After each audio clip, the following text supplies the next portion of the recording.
It is your host, E.I. Smith, and I am on 83rd Street and Harding Avenue in Miami Beach, Florida. I'm going to get some more gang stalking caught on film today. And not only that, I'd like to address some of the more interesting aspects of gang stalking that have popped up online. Gang stalking is a very simple thing. It is when a United States citizen is selected, observed. Let me put it like this. They're selected for, observed for, and then placed in a synchronized stalking mechanism that is very well resourced, very mobile, very persistent, and very annoying.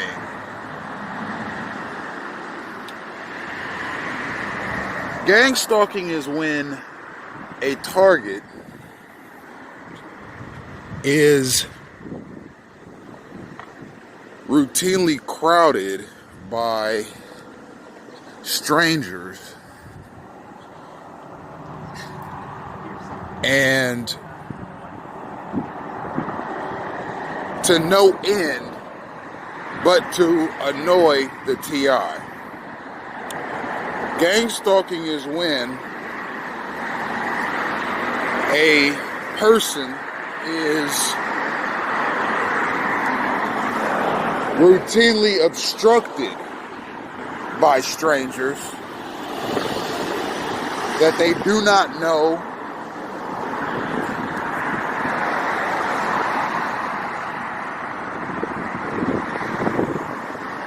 and have never had an affiliation with.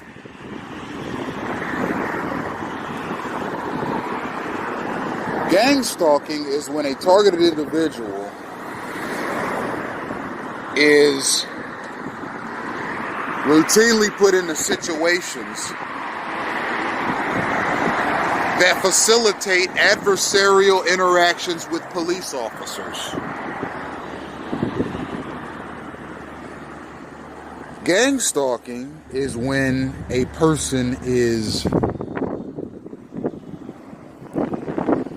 routinely harassed through a mechanism that is unbeknownst to him and is likely unbeknownst to the gang stalkers. Chances are a lot of the people who gang stalk don't realize that they're gang stalking or that they're gang stalkers. Otherwise, who would participate in it? It's put to them another way, and their presence is used to harass a person. You see, it's not as if these people are being individually approached as if they were about to go on a mission to stalk somebody along with tens of thousands of other people, if not more than that. It's put to them another way. What that way is, I don't know. But they're definitely activated in some way to be in a certain place at a certain time and to make certain gestures and movements and say certain things at certain places at certain times.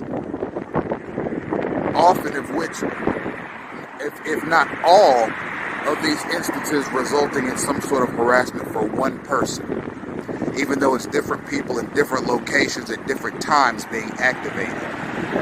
You see. So some of the more interesting things you'll see online are things like voice to skull, where the targeted individual hears voices in their head because of some machine that's constantly being pointed at them. I I can neither confirm or deny the existence of voice-to-skull technology. That's not what I see as gang stalking. What I see as gang stalking is a person going out into the world, stepping outside. See, one thing gang stalking is designed to do is induce agoraphobia in a person. Agoraphobia is when a person is afraid to step foot outside. And they have to be indoors all the time, otherwise they'll end up in a panic attack. That's what gang stalking is designed to induce. It's designed to make a person, it doesn't matter what that person does for a living or what they've done with their life or anything. It doesn't matter what their hobbies or interests are. It doesn't matter how smart or dumb they are. It doesn't matter how articulate or inarticulate they are. It doesn't matter how religious or irreligious they are. It doesn't matter their race, color, creed, background, athletic ability. It doesn't take into account their family, their whether or not they have children, whether or not they have a criminal record. It's not like a court of law that takes these kinds of things into account before issuing some sort of a judgment on people. It simply recruits people to do and say certain things at certain times and to act certain ways at certain times, all of which have the intention of harassing a person endlessly to the point where they will never want to leave their home, their residence. And it's basically systematic crowding and systematic obstruction, not only of a person's path through life, but of their physical footsteps and their physical movements as well. It's the infiltration of their relationships. A targeted individual will at some point come to the realization that the people that are closest to them in terms of people that they've known throughout their life, people that they've had relationships with, eventually all turn into gang stalkers themselves and start exhibiting those same behaviors. And it's an isolation mechanism, you see. There's obviously more, but these are the types of things that I associate with gang stalking. I don't associate the more wild theories out there, like somebody's transmitting voices into my skull with some sort of machine. Machines are used against targeted individuals, but they're used in a different capacity. Stingray devices are devices that mimic cellular phone towers. They're used by various law enforcement, semi-law enforcement, and military operations. It's basically a device that acts like a cellular phone tower, and it basically is a cellular phone tower. It's not an official cellular phone tower. It's just a very intricate device that tricks your phone into reading it as a cellular phone tower, and as a result, that Stingray device picks up your location wherever you are. And it allows gang stalkers who have military, law enforcement, and semi-law enforcement affiliations and so forth to know where you are at all times, even when your phone is turned off. A cellular tower can pick up your location even when your phone is turned off. A Stingray device, Google it, can also pick up your location when your cell phone is off. These are the kinds of machines that I associate with gang stalking. I don't associate some sort of machine that is supposed to teleport thoughts into my head or voices. I cannot attest to that. And there are other aspects of gang stalking that are online that are very out there. They're very outlandish. and they're very unbelievable. And those wild theories about what gang stalking is are put on the internet by gang stalkers. So if a person alleges that they're being gang stalked, people will look at that and say, you know what, this is the wildest conspiracy theory I've ever seen. So those are not the kinds of things that I associate with gang stalking. Those are false flag pieces of information that are fed to the general public to discredit a person who is being gang stalked and decides to document and reveal what gang stalking is and how it works. And it is synchronized, it's organized, it's put together.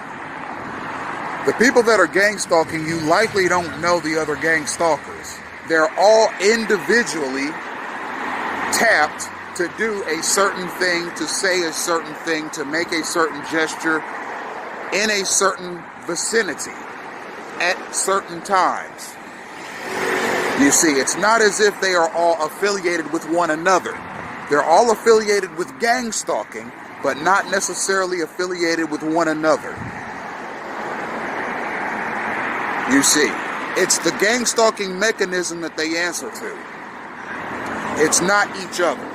It's not like a basketball team or a hockey team or a baseball team where everyone is together working towards a common goal in unison. It's not like that. If you have 10 people gang stalking you, let's say on a bus, those 10 people do not know one another, nor are they affiliated with one another. If you have 10 people gang stalking you on a bus, they are all gang stalkers by virtue of what they were told to do when they got on the bus, what they were instructed to do when they got on the bus. They're all gang stalkers, although they get their motivation not from being a part of a team. Their motivation is to simply do what they've been told to do, what they've been instructed to do, and that's it, individually. It just feels as if there's swarms and mobs of people acting against you in unison, because as a TI, you see the same exact things over and over and over again, and the same behaviors over and over and over again by different people. So it feels as if these people are all affiliated, but they're not. But gang stalking, as pervasive as it is, makes it look that way. Now, who is the orchestrator of gang stalking? It's difficult to know. The orchestrators of it have not come forward. They haven't made their workings public.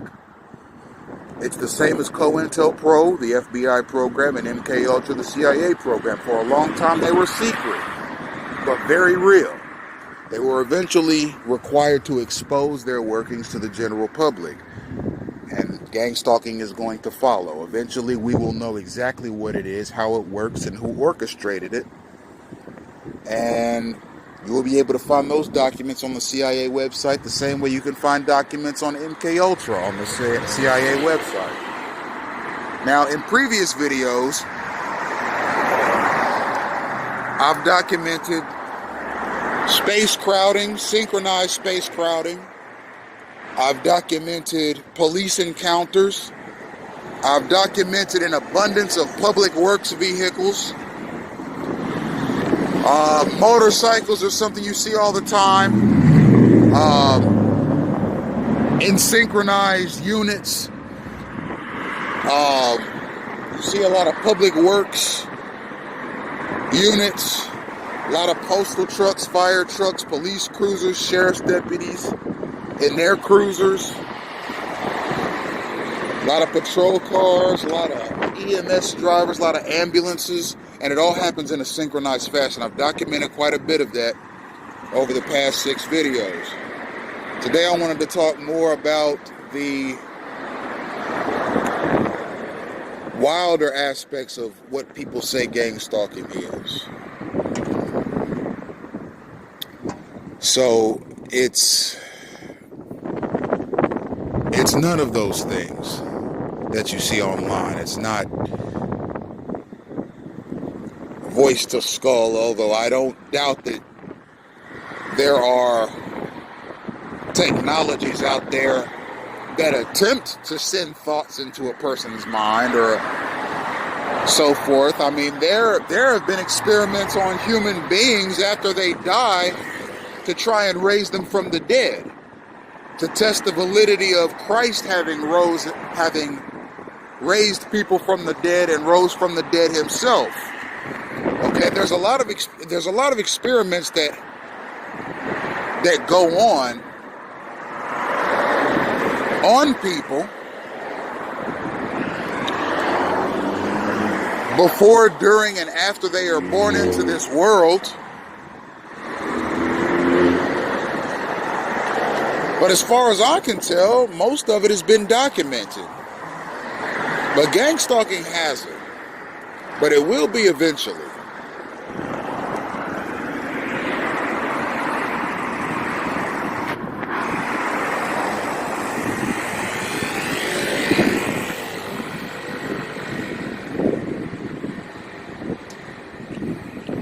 So I wanted to talk a little bit about the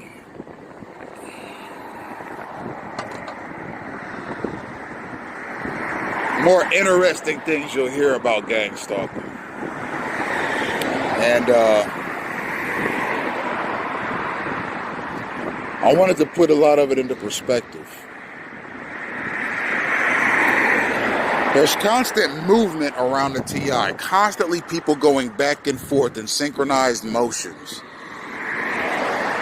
And, you know, should the TI work in an office building, they'll constantly be swarmed by people. And it'll always happen at certain moments in time that are just bizarre. Like, you'll open a bathroom to walk out and there'll be a person standing there getting ready to come in. Or you'll be getting ready to enter a bathroom and there'll be a person just coming out the minute you go in. Or you'll be going down the stairs and somebody will be coming up the stairs right as you begin going down the stairs, and vice versa. You'll cough and somebody will cough at the exact same time as you. Or you'll sneeze and somebody will sneeze at the exact same time as you. Or in certain cases it gets really strange. Like, for example, you'll turn your cell phone on and the opening sequence to your cell phone is the exact same opening sequence to somebody else's cell phone that they demonstrate at the exact same time as you. So you'll have two opening sequences to your particular cell phone happening at the exact same time, and it's like, sometimes it feels as if your very thoughts are being broadcast to other people, and they are doing the same things that you are doing at the exact same times you're doing it. Like, for example, you'll be reading a news story and something will jump out to you and you'll say, wow. And as you say, wow, somebody 2 or 3 seats back from you on the bus will say, wow, at the exact same time you say it. Okay? I have had things like that happen. And over time, just like when I'm walking and somebody just happens to be cutting me off, or a car or a bike or a scooter or something, just happens to be cutting me off or going the exact same direction I'm going at the exact same time, eventually little stuff like that, as minuscule and as petty as it sounds now, eventually become a big problem, because you begin to realize that they're derived and that they're not coincidences, and that it's being done on purpose just to irritate you. So it's something that you have to acknowledge as such. Otherwise, you'll just be harming yourself, because, as I've said in previous videos, gang stalking sticks to you like glue. And It's far more well-resourced than any targeted individual. And it's something that is allowed into this country at the highest levels of government and business. So it's not as if you can just go to your local police department and say something about it. You know, trying to go to the police about gang stalking would be like going to a high school English teacher to fix a district-wide problem. That's something that has to be brought to the attention of the superintendent. You understand? You have to go to the correct venues. And that's the same thing about gang stalking. You have to go to the correct venues to remedy it. You have to put it on social media and other similar broadcasting mechanisms, and you have to bring it to the attention of elected officials, federal officials, officials that have the kind of legislative ability to stop gang stalking, because gang stalking is something that is legislated. This mechanism is legislated. The taxpayers pay for gang stalking. It's a legislated mechanism. It's something that infiltrates commonly attended places, down to your very household. Okay, your household, your sidewalk, the bus, the trolley, your job, your school, the grocery store, parks, the beach, okay? Commonly attended places mostly, the library, okay? And then places that are not commonly attended that the TI might go to, maybe a specialty shop or something like that, or a boutique shop, or some secluded area that not many people know about. Eventually, through the gang stalking mechanism, the gang stalkers will start swarming that place and make it a popular spot so that gang stalking operations can resume there.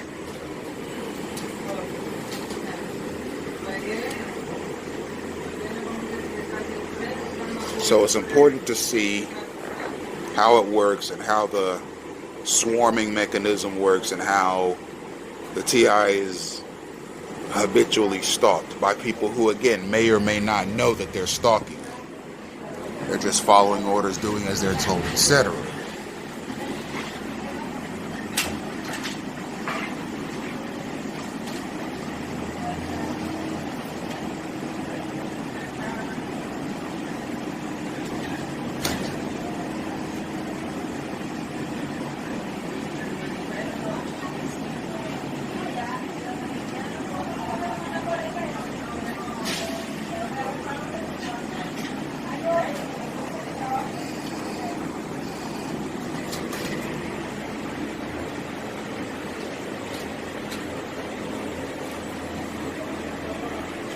So what we have here is a very pervasive mechanism that is very annoying.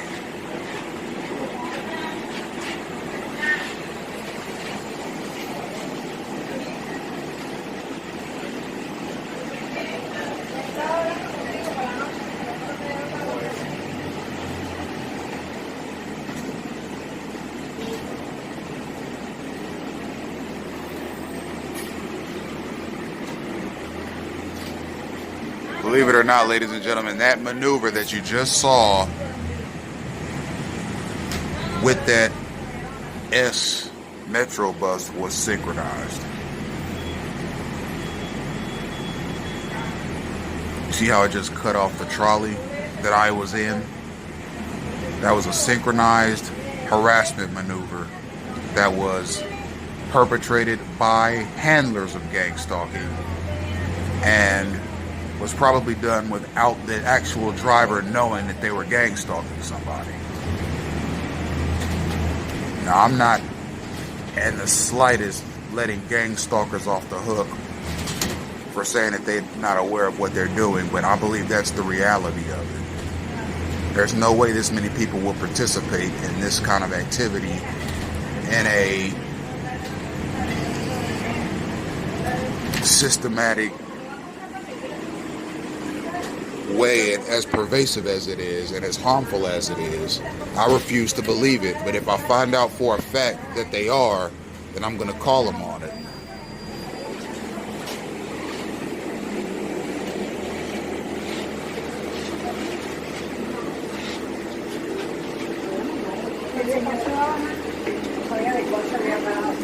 This is something else you'll see. People are supposed to wait until the people on the bus get off the bus, then they're supposed to get on. But from time to time, you'll see people just rush on like this. It's not the way it's supposed to be. This is my stop right here. That was gang stalking. How did this bus driver not see that I was standing there trying to get off the bus? And then he's gonna go and close the doors. What else would I have walked from the back of the bus to the front of the bus for?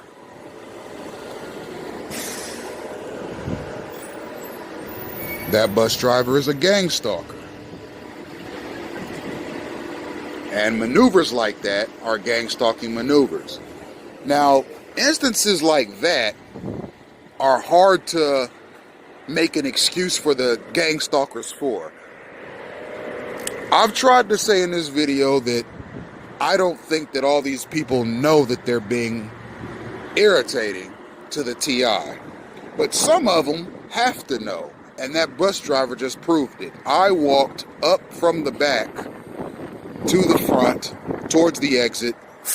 And as people were getting on, I waited. When the last person got on, he closed the door manually as if I was not standing there at the exit. You see? And on those trolleys, it's not as if they push a button and it's a timed mechanism where the doors close automatically at a certain time. They have to press the button and that opens the door, and then they press the button again and that closes the door. So he manually pressed the button again as I was standing there so as to close the door and obstruct my path. Gang stalking works like that. And I'm glad I had the record button on. And I'm glad I was videotaping that sequence so you could see how gang stalking works.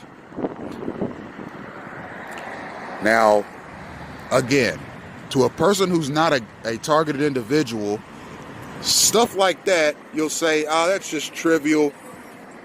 Maybe that bus driver is confused. Maybe he's new. Maybe he's this. Maybe he's that. You immediately begin making excuses for the gang stalker. But in instances like that, a person has to know that that's irritating to another person. But I'm still yet to believe that all gang stalkers know that their movements are irritating to another person. Yes, they act aloof. Yes, sometimes they act straight up dumb. And sometimes they do things where you say, how the heck could this person not know that that was irritating? But again, you never know. But I'll tell you something. I'm not in the business of giving people the benefit of the doubt when I see the truth. So these are just preliminary observations of what I've seen and experienced. But what that bus driver just did, that was not aloof. That was just plain irresponsible and unprofessional. So you see things like that from time to time. And as I've said previously, obstruction of one's physical movements and path is a part of gang stalking. And as you see, he closed the door manually as I was standing there looking to get off so as to obstruct my path. I'll see you on the next video.